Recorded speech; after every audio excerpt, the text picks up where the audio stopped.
The system, if we look around, has been designed to help us numb out and avoid feeling. This is The Deep Dive with Adam Roa. What's up, Deep Divers? Thank you very much for joining me for another episode of the Deep Dive Podcast. Today is a musing where we are going to jump into the fact that all indications are we're not supposed to feel.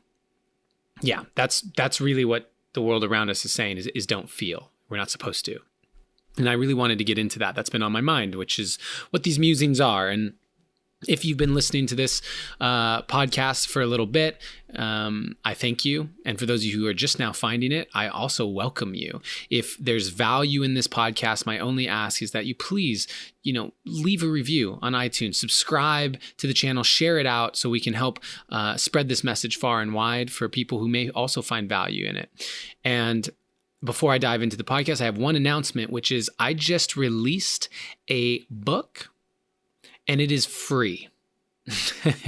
Yes, I have been getting bombarded with questions around, self-love ever since the poem went viral and it's about self-love. Well, I've been getting the question, like, how do I treat myself like someone I love?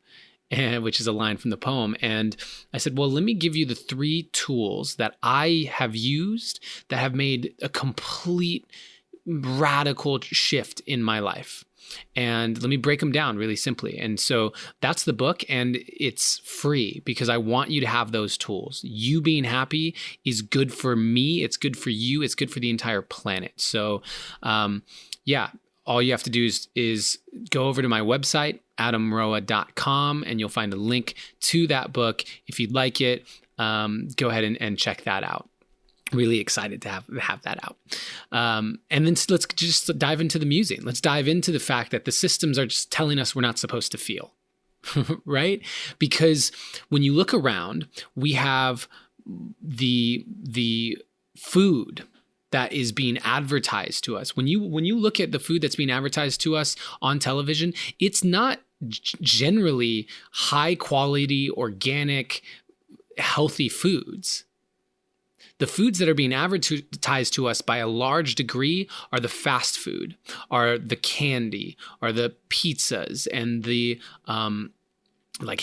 heavily modified, sugared things, chemical concoctions that they know. Just because we've probably tasted it before and we've had it, by showing images of it and doing the things that good advertisers do, it is going to activate the chemical responses in our bodies. And we're going to say, I want that. And then we are going to associate that desire with also maybe what we're doing, watching the game with our friends, watching television with our families, or even numbing out on media in a way that feels less painful than sitting and being with ourselves and creating these correlations, right? That's just the food.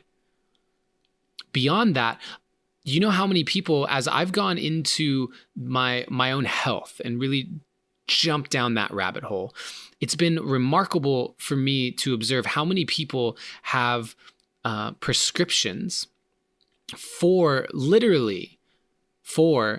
drugs that will numb the emotional experience, even the physical experience, like numb it out. From painkillers to antidepressants to anti-anxiety pills to, well, you name it. Getting prescriptions for that is so easy. I have had people try and get their insurance to cover things like a yoga class for their mental and physical health and can't get it done, and have to pay out of pocket to go to yoga, while they could get as much prescription painkillers as they could possibly imagine, or Valiums or anti-anxiety or whatever. And that's another way in which the system is telling us, numb out. It's easy. It's good for you. And I also look at just what are the day-to-day activities that are being told to us through, once again, primarily advertising, but the systemic infrastructure of this Western society, at least. What are the day-to-day activities? We are being told to get on our social medias. We're being told to stay on the computers, to stay on the televisions. And what are the things that are being consumed? What is actually the majority of the media that's out there? Generally, it's going to be stuff that's primarily mindless. So we can sit and have a passive experience, but have our senses captivated. Lots of fast movements, lots of different colors, lots of different shots. You go into people like Michael Bay, who's a director who did like the Transformers movies and is known for these gigantic CGI blockbuster type films. Well, there's like every 3 seconds you're getting another cut. You don't have these long drawn out camera shots. This is a technical filmmaking thing, but it's just cut. And that creates the thing where the brain is always like, what's going on? Oh, new thing, new image. And it keeps the brain engaged. Add in the explosions and the different things. It keeps the brain engaged. And by being engaged in that thing outside of ourselves, we don't have to sit and be with what's happening inside ourselves. And when we leave the movie or turn off the TV, and then we're back with ourselves and it gets a little quiet, and all of a sudden the mind starts seeping in, and those emotions that have been suppressed start to rise to the surface. Well, in that time, how convenient is it that there's a McDonald's open 24/7 that you don't even have to get out of your car to get?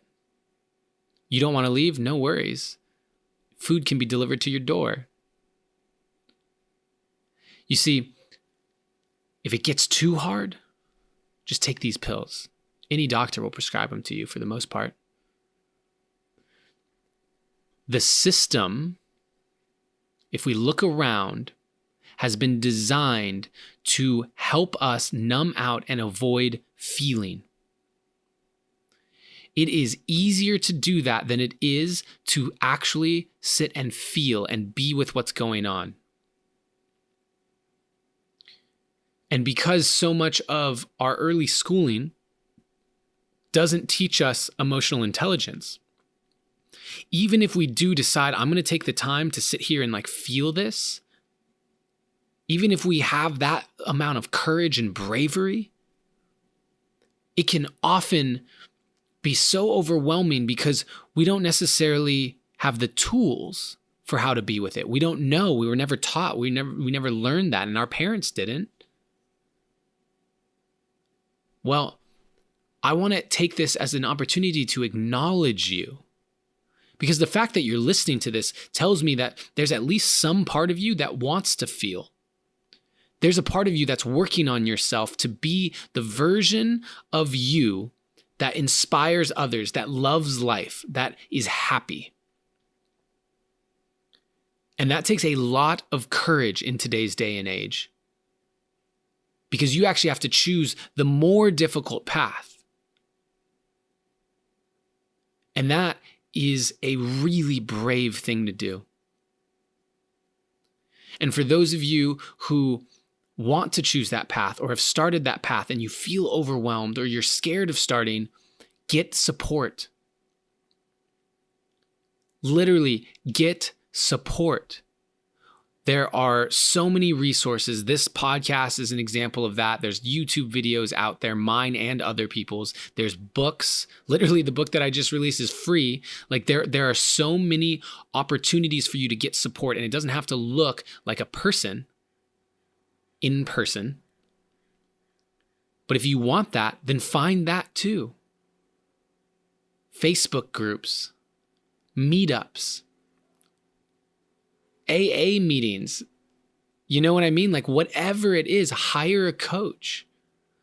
When I didn't feel like I had anyone in my immediate circles that I could look to for support and to help me grow, I hired one. It doesn't really matter where you find it as long as you are actively calling it in and actively accepting it into your life. Because it is a difficult thing to do in many instances, to actually say, I'm willing to feel, when it would be this easy just to just pick up the phone and get on Instagram and Facebook and just not feel these things. Oh, how easy it would be to simply eat that pizza. I know but it's gonna make me like that internal conflict and that internal strife. Well, what happens during that time is there's a choice that gets to be made, and the choice to feel means saying no to all of the things that are right there saying, hey, you don't have to. And because of the bravery and the courage that takes, because of the difficult times that may follow when we do that and we really open ourselves up to what's going on inside, you get to have support. So don't be afraid to accept that. Don't be afraid to ask for it. And definitely don't be afraid to look for it. At the end of the day, this podcast is about acknowledging you, the heart-centered warrior who is continually working to keep your heart open, because what happens when you keep your heart open is you feel and you love and you emote. And when people come in contact with you, you're a reminder that it's possible.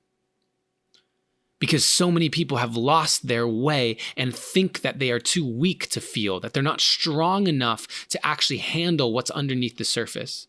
And when you do it, you remind them that they are. You remind them that it's possible. And I am so grateful for all of you who are doing that. Your bravery is important. It is vital to the shifting that is happening on this planet.